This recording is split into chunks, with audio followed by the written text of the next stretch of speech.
How's it going, guys? It's Poetry Sud. Welcome back to the probably final video of this little mini-series I've been doing about how to play CK2. Hopefully you guys have enjoyed so far.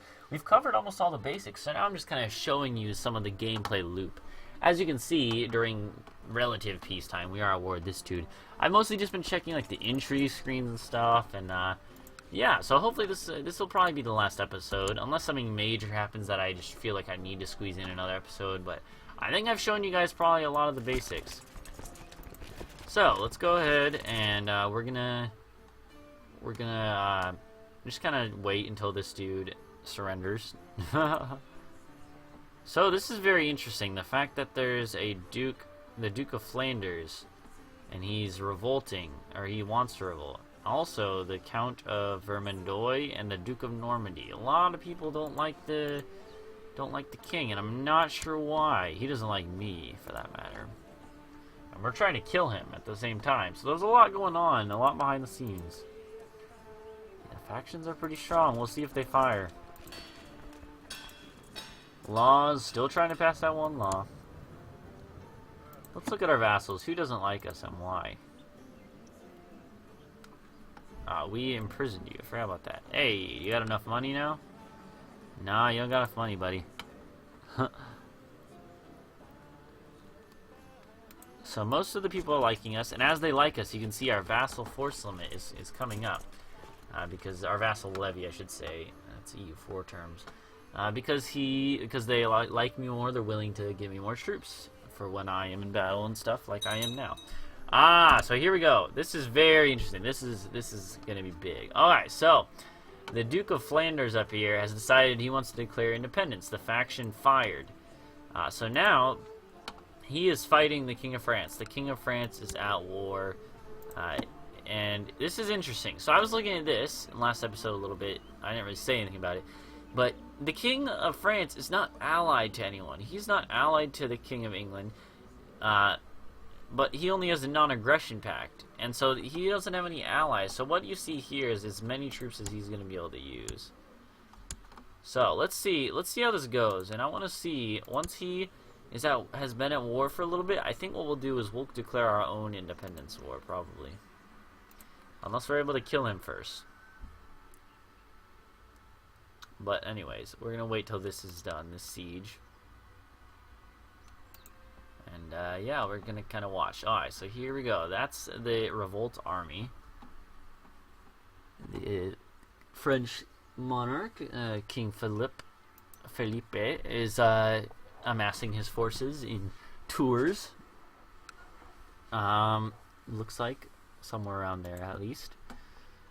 And we're just waiting for this siege to be done. So you can see sieges here. They're pretty self-explanatory. You get that much percentage down of the enemy's morale every 12 days.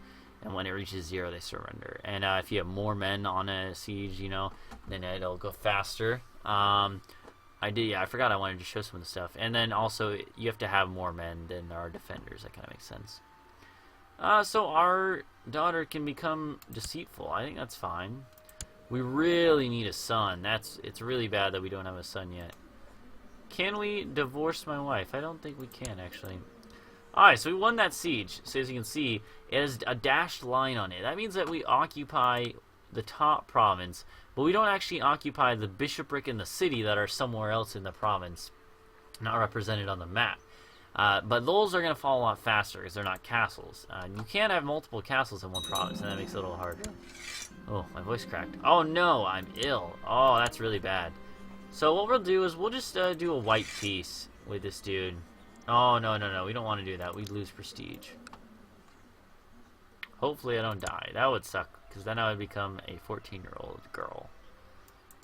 We can actually choose a new focus. Why don't we choose Intrigue? Intrigue is interesting, because you can actually spy on people and get chances to just murder them yourself. It's very interesting, and I believe it gives you some more power. Oh no, the Duke of Burgundy, that's why we have more power. The Duke of Burgundy all of a sudden wants in on this action. So let's see. No, so it's telling us that we shouldn't spy on him. Now we're going to spy on him. So you can tell he's having another faction here that's probably going to fire. There's quite a bit going on here, you know. There's found something for him. I don't really care about that. Either way, there's a lot of stuff happening right now, obviously. Let's see, we got this guy fabricating claims, still hasn't been able to succeed. So we have some technology. So this is what it looks like. When you have enough technology to invest in a new level, you just click this button and upgrade it, and you can hover over it to see what effects it'll have. I normally just go for like light infantry first early on, because that's important. You have a lot of light infantry early on. Okay, so let's see. Is there anyone that's willing to go? Oh, okay. I have found out nothing new and useful about King Philip of France, but as my shady informant pointed out, there is nothing preventing me from making stuff up. The bigger the lie. Yes. Okay, so we're going to create a rumor about him. Yeah, let's do it. So it's fun that you can get up to some mischief. This is interesting. Life in the shadows is a risky affair. Eavesdroppers can be discovered. Plots can backfire, and vengeful victims can come after you, dagger in hand. So anyways, we've gained the intricate web weaver trait. Hey, what's up, Sean? So that actually has has increased our martial, intrigue, and diplomacy skill. That's really good. We basically just upgraded our education trait, which is this one right here. And so that's good. Alright, so we won this siege here. And now we're going to go ahead and enforce demands. So essentially, this is the peace screen that you see on here. So you have three options, and that's all you're ever going to have. You have enforce demands, you have offer white peace, and you have surrender. So if you are the attacker, if you have to offer white peace, you normally lose out, and the attacker normally, the defender, I mean, normally wins. However, in this case, both sides lose, and both lose prestige and stuff. If you surrender as the defender, then the attacker just gets whatever they were pressing claims for in the first place. If you surrender as the attacker, then the defender normally imprisons you. And so this is essentially what we're doing. We were defending because he's technically the one who declared war, because he rebelled against me after I failed to imprison him. So we're going to imprison him. He's going to lose a bunch of prestige, and we're going to gain prestige. And so you want to make sure whenever you're enforcing demands, you want to make sure you know what each option entails. Sometimes it might be better to white peace out. If you're at war, you don't want to lose. If you're at multiple wars, you don't want to lose all your troops and stuff, so you just want to get out of one war. But you got to make sure that you know what it's going to do. So we imprisoned him and we just enforced demands. He didn't have any choice. We might, we'll probably ransom him. I think that's fine. We're not going to be able to kill him anyways, probably. Not without becoming a tyrant, and we don't want to do that. So we're going to go ahead and do that. Elected. Oh, hey, we're no longer ill, so that's good. And you'll see all that on the screen. Important stuff pops up. Leon is actually getting pretty big over here. It looks like they might be trying to take over Castile too. Navarrese Castilian excommunication war. So he's excommunicated. That's interesting. So people are declaring war on him because he's excommunicated. So that if someone's excommunicated, I believe the way it works is I haven't done an excommunication war since this new patch has been out. But you can basically take everything they have, all their titles, and that's very, very helpful to be able to do that. So the Duke of Normandy just lost the invasion of England. That sucks, because we are marrying into his family. So my daughter. No, that's not my daughter. That's my niece. My daughter will be coming of age soon. My daughter came of gosh darn it. My niece came of age. She's of my dynasty. We need to find her a husband. So she has the ambition to marry a ruler. That doesn't really matter. She's in my court, so I get to choose who she marries as her liege, technically. So you can click on this button, actually, and it'll just give you suggestions of people that you could ally with. And if you hover over this, it'll tell you if it'll result in a non-aggression pact or not. So we could do like the King of Norway. We could marry her to him and get an alliance with the King of Norway. So if we declared independence, he would help us break free, probably. However, since we don't have a lot of males in our family, it doesn't matter. Then I think we really need to get some more people of our dynasty. So we might want to do matrilineal marriages. And then you just right-click on them. And essentially what this means is that it's only going to show you, if you click this box, it's only going to show you people who would be willing to marry you matrilineally, or marry the person matrilineally, which will make it of your dynasty, even if you're a female. It makes it of the female's dynasty, essentially, whoever that be. So I think that's good, especially because it's a Prince of England. A Prince of England whose heirs will be of our dynasty. That seems pretty good, you know? You want to work your way into there. I might be able to, if I get another daughter soon, I'll try to marry them off to the King of Norge, which is Norway. It's just the Norwegian way of saying it, I suppose.